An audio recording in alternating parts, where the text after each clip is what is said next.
Well, everyone, it's time for us to go and take a look at the Nintendo DSi XL, and let's go and see how this particular console holds up in 2024. Now, the first thing I'll definitely tell you, I love the Nintendo DSi XL, and I definitely do think if you're going to go and pick up a device, these are very, very good options and very good devices that, Nintendo made so long ago. I think these gaming consoles still have so much capability, and when you take a look at what this console brought, I think there's a little bit of a Nintendo DSi even in the current generation of devices that you're going to look at. Now, I'll tell you, if you have the option of going up to a Nintendo Switch or something like that, that might be a better option, but still, I would say, don't sleep on this particular device for the most part. Now, number one, on the outside, this particular console, which came out back in 2009 or 2010 in a lot of other areas, is still, 14 to 15 years old is pretty crazy for how good of a device this thing still looks. I think if you're going to go ahead and pick up a particular gaming console, there's still a lot of capability behind here.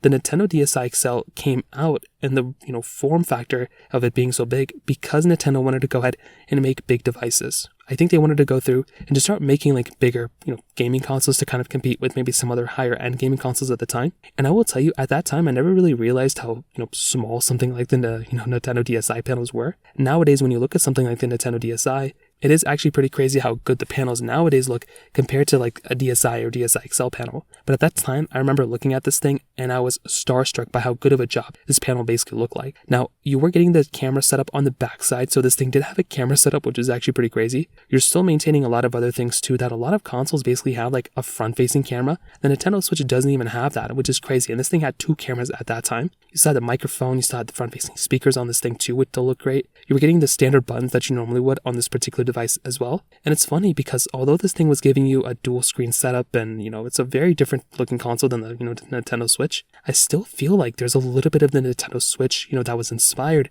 from the Nintendo DSi and DSi XL, mostly from the software. The software side was the craziest thing. Yes, you were getting bigger panels and bigger everything, but the fact that this particular console was basically giving you that, software experience, something that the, other Nintendo DSi's weren't, or the Nintendo DS Lite wasn't giving us, was actually a very crazy thing.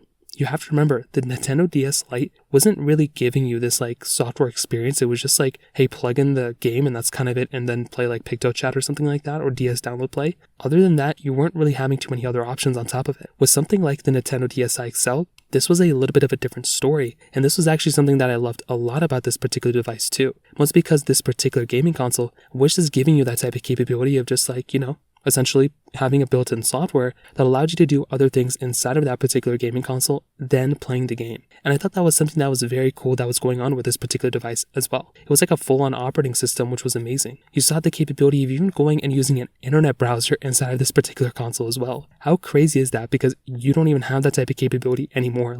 You can't go on a stock internet browser inside of your particular, Nintendo Switch. There's ways to mod it and go around it, but that was also another very crazy thing that was going on with this particular console at that time. So at the end of the day, what I'll definitely tell you is with the Nintendo DSi XL, this is one of those devices that I look at and I'm actually very shocked by how good of a job this particular console is still giving you in 2024. Is it perfect?